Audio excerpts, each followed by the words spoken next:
20대 초반 혼전 임신으로 시댁에 처음 들어가던 날.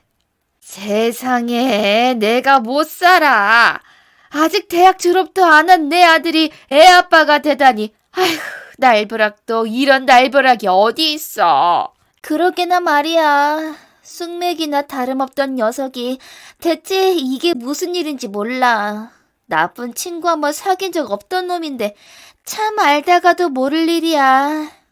누난 가만히 좀 있어. 엄마, 죄송해요. 대신 제가 정말 열심히 공부해서 학점 관리도 잘하고 졸업하면 바로 취직도 할게요. 어머니 죄송합니다. 저희 결혼 허락해 주셔서 너무 감사드려요. 저도 정말 잘할게요. 곧 배불 넣을 텐데 뭘 어떻게 잘하겠다는 건지 원. 남자 꼬시는 거 말고 또 집안일도 뭐 잘하는 거 있어? 누나, 무슨 말을 그렇게 해. 홀몸도 아닌 사람한테 말 좀 곱게 해. 너 이 녀석, 너야말로 누나한테 그게 무슨 말버릇이야? 한 번도 이런 적 없던 놈인데, 아이고, 여자 때문에 이렇게 변할 수가 있나. 엄마, 그러지 마세요. 겪어보시면 아시겠지만 얘 정말 착하고 좋은 아이거든요. 그만두지 못해? 니들이 지금 뭐 잘한 게 있다고 이러쿵저러쿵 말대답이야? 아이고, 내가 정말 못 살아. 엄마, 보면 몰라서 그래요? 딱 봐도 제가 얘 조종하는 거잖아. 순진한 놈이 아주 휘어잡혔네, 휘어잡혔어. 너 엄마한테 약속해. 쟤 싸고 돈다고 엄마나 네 누나 서운하게 하면 안 돼. 알겠니? 그리고 너도 새겨 들어라. 네 남편 네 멋대로 휘두를 생각 말란 말이야. 저는 30대 중반으로 남편과는 연애 반년 만에 혼전 임신으로 결혼했습니다. 당시 저는 20대 극초반이었고 남편도 복학생 신분이었으니 시댁에 들어가 살게 됐던 거죠. 결혼식도 하지 않고 혼인신고만 한 채로 시댁에 들어갔는데 시모와 손이 시누이는 제가 못마땅하다는 티를 엄청 많이 냈습니다. 엄연히 남편과 제가 같이 저지른 일인데 남편은 세상 순진한 모범생이고 저만 그런 남편 꼬여낸 불려시 취급을 하는 겁니다. 남편은 소위 있는 집 자식이었고 저는 서울에서 4시간도 더 걸리는 바닷가 작은 마을 출신으로 대학 공부도 못했거든요. 그래도 뜻한 바가 있어 상경했고 제 꿈을 위해 돈 벌어 모으고 있었는데 남편은 제가 아르바이트 하던 카페 단골이었습니다. 객관적으로 제 조건이 남편에 비해 많이 처지는 건 사실이었으니 시댁 식구들의 홀대가 더 서러웠던 것 같습니다. 그렇다고 남편이 방패가 되어주지도 못했죠. 학생 주제에 사고를 친 것이니 남편도 시부모에게 잘못했다고 비는 입장이었고 시부모가 재력이 있으니 더 꼼짝 못하는 것 같았거든요. 시댁은 넓은 평수의 빌라였는데 고급 빌라이기도 했지만 내부 인테리어가 정말 화려했습니다. 가보지는 못했지만 유럽 어느 성에 들어온 것 같은 기분이었고 실제 거의 대부분 수입품인 것 같았죠. 심지어 키우는 게도 진짜 우아하게 생겼더라고요. 어머니, 강아지가 정말 예뻐요. 전 이렇게 생긴 개는 처음 보는 것 같아요. 흔하게 볼 수 있는 개는 아닌 것 같은데 종류가 뭐예요? 빠삐용이라고 프랑스 견종이지. 마리 앙투아네트 알지? 그 황녀 애완견으로 유명했던 개란다. 아휴, 내가 프랑스 유학 시절 반해버린 개지. 와, 어머님, 프랑스 유학까지 하셨어요? 정말 멋지세요. 강아지 이름은 뭐예요? 앙리야. 내가 제일 좋아하는 화가 마티스의 이름에서 따온 거지. 아, 근데 그 우아하게 생긴 개가 저를 보고 엄청나게 짖어대는 겁니다. 하다못해 이 집 개까지 나를 무시하는 것인가 싶기도 했죠. 시몬은 프랑스 유학까지 다녀온 화가였는데 키우는 강아지한테 말할 때 불어를 많이 쓰더군요. 개가 죽일 듯이 저를 보고 짖어대는데도 개한테 뭐라고 하는 게 아니라 오히려 낯가림하는 자기 개 걱정만 하는 겁니다. 그렇게 저의 시집살이는 시작됐습니다. 시댁에 들어가던 첫날 직감했듯이 저의 시집살이는 호락호락하지 않았습니다. 혼전 임신 자체를 부정적으로 보시는 시부모님 눈치가 보여 입도 또 대놓고 티를 내지도 못했죠. 만삭이 되어서도 집안일이라도 열심히 하며 노력하는 모습을 보이려고 했습니다. 아이가 태어나면 그래도 그 아이는 예뻐해 주실 테고 그러면서 차츰 저도 인정해 주시길 기대했는데 그렇지도 않았습니다. 딸이 태어났을 때 물론 예뻐해 주시기는 했죠. 그러나 뭐라도 못마땅한 게 있으면 자기 식구 아무도 안 그러는데 얘는 왜 이러냐? 외탁했나 보네 하며 다 제 탓을 했습니다. 저는 여전히 서러운 객식후 취급을 받았지만 그래도 사랑스러운 딸을 키우는 재미에 푹 빠져 지냈습니다. 여유로운 시댁 덕분에 내 딸에게 좋은 걸 많이 해줄 수 있으니 그것만으로도 감사하다며 생각하면서 말입니다. 딸은 무럭무럭 자라 초등학생이 되는 나이가 되었습니다. 집안의 첫 손주이기도 했고 손이 시누이는 결혼도 안 하고 있었기에 유일한 손주이기도 했으니 유치원 졸업식에도 식구들 총출동해서 외식도 했습니다. 물론 앙리도 함께였죠. 딸아이 유치원 졸업식 날 우리 앙리 아유 의젓한 것 좀 봐. 오늘이 중요한 날인 걸 지도 알고 있나 봐. 앙리가 예진이랑 엄청 사이가 좋긴 하죠. 예진이 졸업식 날이라고 앙리도 축하해 주는 건가 봐요. 옳게. 지금 무슨 소리 하는 거야? 오늘 우리 앙리 장가 가는 날이야. 뭘 모르면 그냥 가만히 좀 있어. 장가 가는 날이요? 그게 뭐예요? 우리 앙리가 인물이 너무 좋잖니? 예전부터 종견으로 하고 싶다는 제의도 많았지만 한 번도 응한 적이 없었는데 앙리도 나이가 이만큼 되고 보니 우리 앙리 닮은 강아지를 보고 싶다는 생각이 드네. 아, 그러니까 오늘 앙리 교배시키는 날인가 봐요. 예, 넌 표현을 좀 다르게 할 수 없니? 말을 해도 참. 그나마 신경 써서 선택한 말 같은데 뭐. 엄만 뭘 바래요? 좋은 날인데 좋은 생각만 할 거야. 앙리, 많이 먹어? 본 아프지? 시몬은 딸의 졸업식을 축하하는 식사 자리에서 앙리 얘기만 하는 겁니다. 식사를 마치고 약속 장소로 가기로 했다며 온통 개 얘기만 하더라고요. 손녀딸 유치원 졸업식 날 그래도 덕담도 좀 해주고 그래야 하는 거 아닌가요? 저희 딸도 앙리를 참 좋아하긴 했지만 밥 먹는 내내 걔 교배시키는 얘기만 해서 저는 정말 불편했습니다.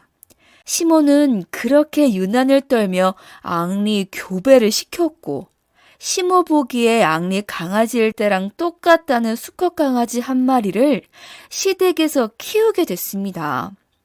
앙리 뒤치다거리도 다 제 일이었는데 이제 한 마리 더 늘었으니 아휴 저는 그 강아지 귀여운 것보다 그만큼 손이 더 가겠구나 하는 생각밖에 안 들었던 것 같습니다.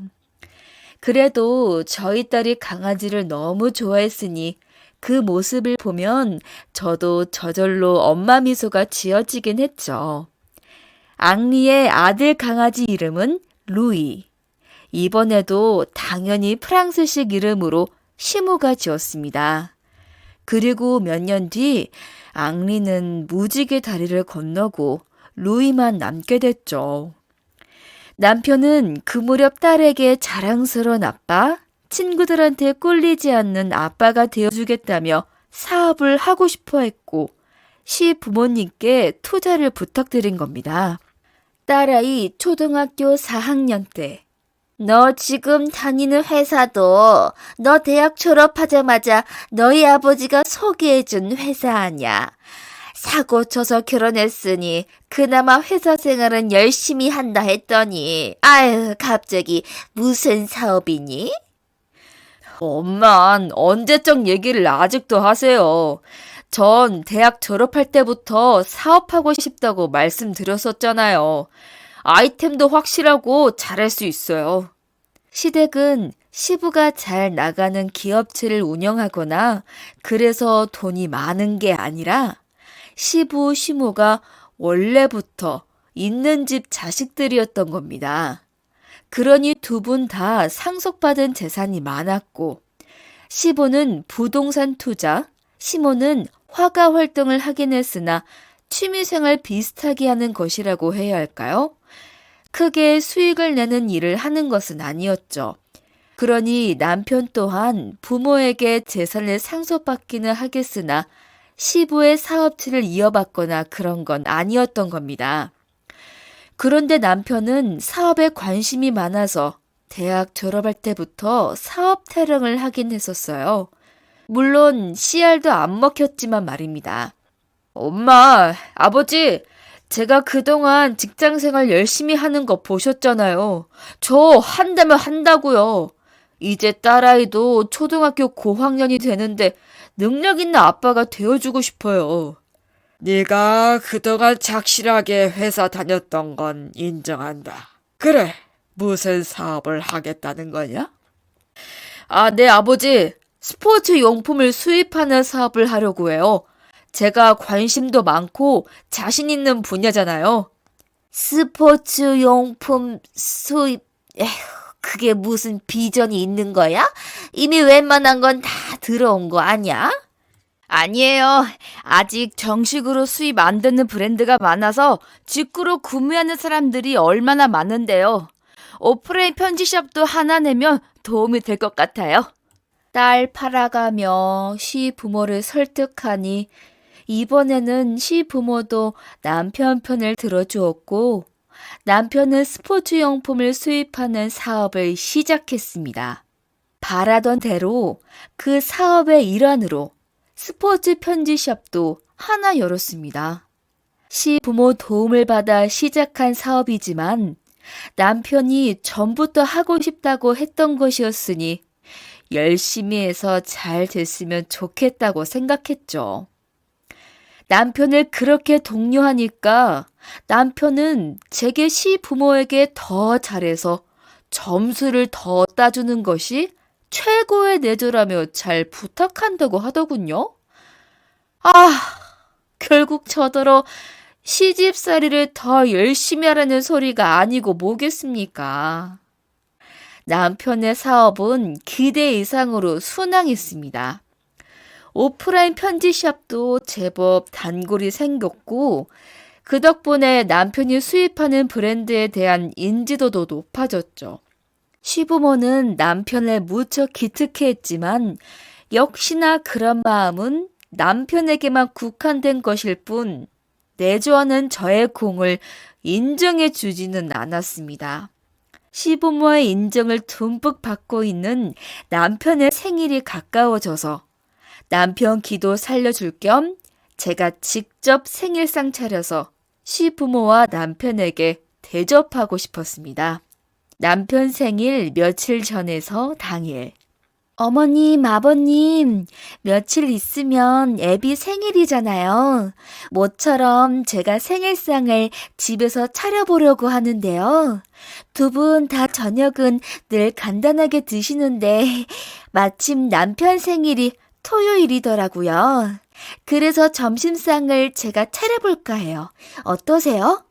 아유, 그날 점심은 우리가 선약이 있구나. 전 그렇게 하려거든 저녁상을 차리든지 해라. 그러세요? 네, 어머니. 그럼 저녁상으로 차리겠습니다.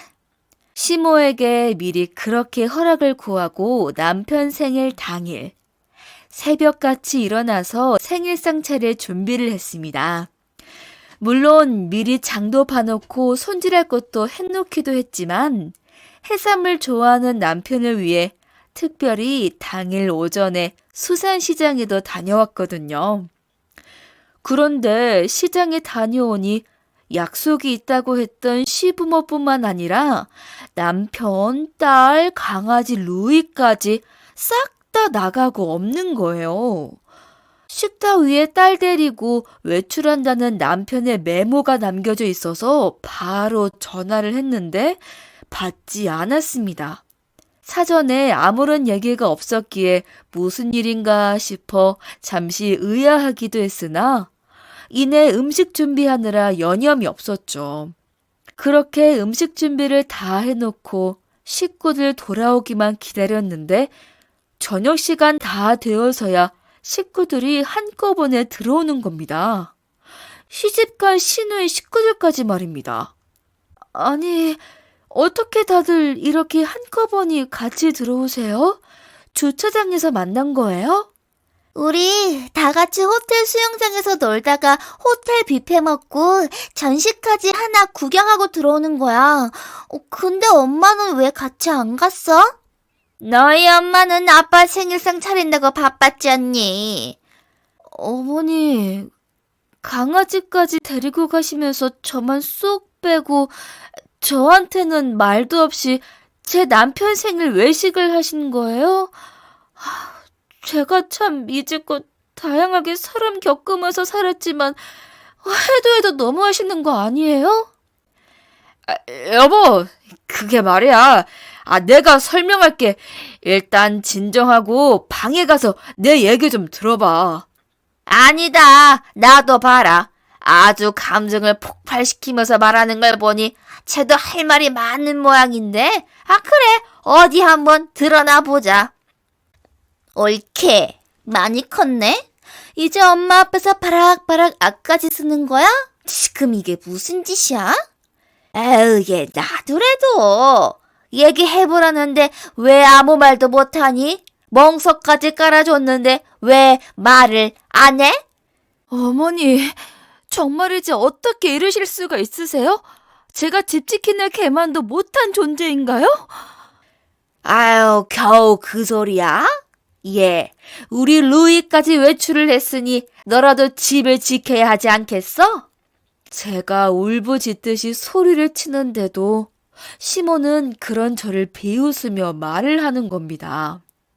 그러니 유치원 다니는 시누이 아들이 깔깔대며 웃고 다른 식구들도 피식피식 웃기 시작했죠. 저는 인격적 모멸감을 느꼈고 더 이상 이런 취급을 당하며 살 수 없다고 결심하고 시모에게 들이댔습니다.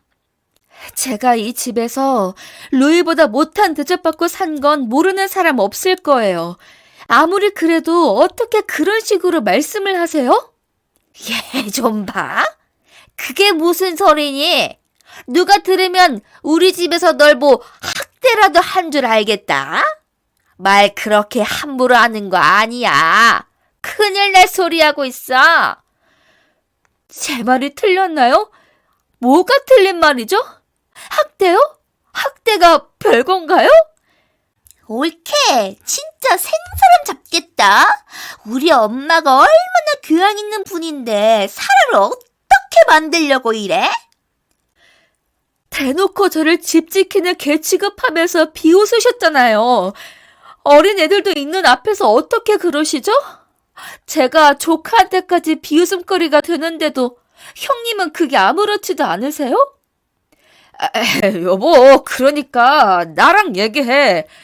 여기서 이러는 건 누구한테도 좋은 게 아니라니까. 할 얘기 다 한마당에 그럴 것 없다. 네가 오늘 아주 작정을 하고 나를 잡은 모양인데. 그래, 어디 하고 싶은 말 다 해버렴. 기가 막혀서. 엄마가 너무 잘해주는 거 아니에요? 왜 이렇게 기고만장이야? 언제부터 이랬어요? 글쎄, 내가 지금 그 반성을 좀 해봐야겠구나. 내가 뭘 잘못했길래 며느리한테 이 꼴 당하는 건지 정말. 아이고. 저를 집 지키는 개만도 못한 취급을 하시니 저도 그에 딱 맞게 해드리면 되는 거죠. 미친 개가 어떤지 한번 제대로 보시라고요. 저는 시모에게 악을 쓰듯 소리를 지르고 서류봉투 하나를 가져와 시댁 식구들 앞에 안에 들어있던 서류를 내놓아 던졌습니다. 서류봉투 안에 들어있던 서류는 건물 매매 계약서였습니다. 딸아이가 태어나고 얼마 지나지 않았을 때 시부모는 남편에게 건물 하나를 증여해줬었거든요. 시부모도 그 부모로부터 조금씩 증여를 받았었으니 같은 방식으로 증여를 하는 것인데요. 상속세보다 증여세가 유리한 부분이 많으니 그렇게들 많이 한다고 하더군요. 시부모는 남편에게 그 건물을 증여하며 선대로부터 물려받은 재산이나 잘 간수하라고 당부를 했던 겁니다. 그런데 그 건물을 남편이 시부모 몰래 처분해버렸던 거죠. 아니, 이게 뭐냐? 너도 자식 더 봤으니 더 책임감 갖고 살라는 의미에서 좀 이렇게 이거 증여해줬던 건데 이걸 네 마음대로 처분했단 말이야? 아버지, 그게요, 사실은, 그러니까, 제가 조만간 말씀을 드리려고 했던 건데요. 뭐야? 그러니까, 네가 처분을 한 게 맞다는 소리야? 정말 그 건물을 팔아치웠다는 거야, 이놈아? 아유, 이게 다 무슨 소리예요? 그 건물에서 나오는 임대료 수익은 꼬박꼬박 투자 통장에 들어오고 있었는데 건물을 팔아치우다니 이게 무슨 말이냐고. 그랬습니다. 증여를 받긴 했으나 수익금은 고스란히 시부모에게 돌려넣어야 했으니 말이 증여지 숙제 같다고 느껴지기도 했던 겁니다. 그런데 남편이 사업 시작하고 욕심을 내면서 그 건물을 팔아치우고 그 자금까지 사업에 투자한 것이었죠. 남편은 저도 모르게 그런 일들을 벌인 것이었고 저도 모든 사실을 알게 된 건 얼마 전이었습니다. 저한테도 한마디 상의 없이 이런 일을 저질렀더라고요. 제가 이걸 어떻게 알게 됐는지 아세요? 그리고 제가 알게 된 게 이것뿐인 줄 아세요? 그게 무슨 말이야? 그럼 이게 다가 아니란 소리야? 제가 미친 개가 어떤 건지 보여드린다고 하지 않았나요? 이 정도로 끝날 줄 아셨다면 오산이시죠? 당신 정말 당신답지 않게 왜 이래? 제발 진정 좀 하고 나랑 먼저 얘기하잔 말이야. 나다운 게 뭔데? 무슨 취급을 당해도 그저 바보같이 웃으면서 찍소리도 못하고 사는 게 나다운 거야? 이 집 식구들 모두 내가 평생 그렇게 살기를 바랐겠지. 그렇지만 난 그렇게 안 살 거야. 와, 누나, 아무래도 안 되겠으니까 애들 데리고 나가서 저녁 좀 먹여줘, 그게 낫겠어. 그럴 것 없다. 나도 전혀 저 미치지 계속 봐줄 생각 없으니 내가 애들 데리고 가면 돼. 아니요. 어머님은 남으셔서 제가 하는 말 끝까지 들으세요. 어머님 때문에 시작한 미친 짓인데 어머님께서 끝장을 보셔야 하지 않겠어요? 딸아이가 있는 자리였으니 우선 그 자리에서는 남편이 증여받은 건물 팔아치우고 사업 자금으로 쓰고 있다는 것만 폭로했을 뿐이었던 것이니 시누이가 애들 데리고 나간 다음부터 본격적인 폭로전을 이어갔던 겁니다. 남편이 시부모에게 증여받은 건물을 팔았었다는 것은 얼마 전 딸아이가 남편 차에 뭘 두고 왔다고 해서 남편 차에 갔다가 우연히 발견한 것이었습니다. 그런데 그때 제가 남편 차에서 발견한 것은 그 서류뿐만이 아니었죠. 보조석 시트 밑에서 작은 귀걸이 한 짝을 발견했던 겁니다. 저한테도 비밀로 하고 몰래 건물도 팔아치우고 수상한 물건까지 발견됐으니 저는 남편 차 내비게이션과 블랙박스부터 확인했습니다. 제 눈으로 보게 된 것은 남편이 불륜을 저지르고 있었다는 증거들이었죠. 손이 덜덜 떨리고 다리까지 후들거렸고 배신감이 밀려와 당장이라도 이혼을 하려고 했으나 딸이 누리고 있는 것들을 생각하니 머릿속이 복잡했습니다. 게다가 시댁이 막강한 재력으로 변호사 빵빵하게 써서 양육권 안 주려고 하면 어쩌나 그런 겁이 나기도 했습니다. 유책 배우자여도 양육권을 가질 수 있다고 하니 저를 어떤 식으로든 모함해 그런 짓을 벌일 수도 있지 않을까. 그런 생각도 들었던 겁니다. 어떻게든 딸이 공부 마칠 때까지는 시댁에 붙어서 혜택을 누리게 해주고 싶다는 생각과 제 딸을 제가 계속 키우고 싶다는 생각으로 남편이 저지른 짓들을 알고도 꾹꾹 덮어뒀던 겁니다. 아시겠어요? 제가 뭘 참고 있었던 건데 저를 이런 취급을 하셨는지 이제 아시겠냐고요. 아니 넌 그럼 네 남편이 바람 피우고 있었다는 걸 알고서도 생일상 차리겠다고 이 난리를 치고 있었던 거란 말이냐? 그러게나 말입니다. 제가 참 그렇게 어리석었네요. 한편으로는 잠깐 그러는 걸지도 모른다고 제가 더 잘하면 남편도 금방 정신 차리고 돌아올지도 모른다고 생각했었어요. 그런 마음으로 생일상도 그렇게 거하게 차리려고 했던 건데 이런 취급까지 받으면서는 더 이상 이 집에서 살 수가 없었습니다. 여보, 당신 말이 맞아. 나 그거 잠깐 실수한 거야. 금방 정리할 생각이었다고. 아니, 필요 없어. 난 내가 확보한 당신 불륜 증거들로 당신이랑 이혼할 거야. 에이, 이럴 수는 없어. 이렇게 이혼이라니. 여보, 다시 생각해줘. 용서해줘. 내 말을 좀 들어봐. 그럼 당신도 이해를 할 수 있을 거야. 아휴, 이놈아. 지금 네가 이혼을 당하는 게 문제야? 그 금을 팔아치워서 대체 뭘 한 거야? 응? 너 지금 다 어땠냐 말이야. 시부모는 남편의 불륜이나 이혼 선언보다 증여 건물 팔아치운 것에 경악하며 남편 잡돌이를 하더군요. 그러든 말든 저는 바로 이혼 소송을 시작했습니다.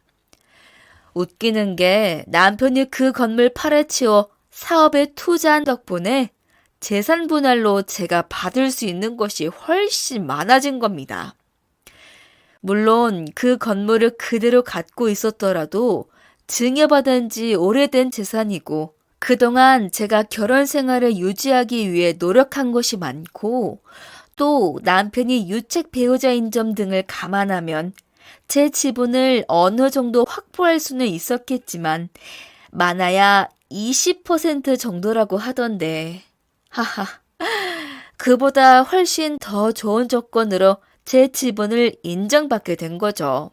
양육권도 다행히 제가 갖게 되었습니다.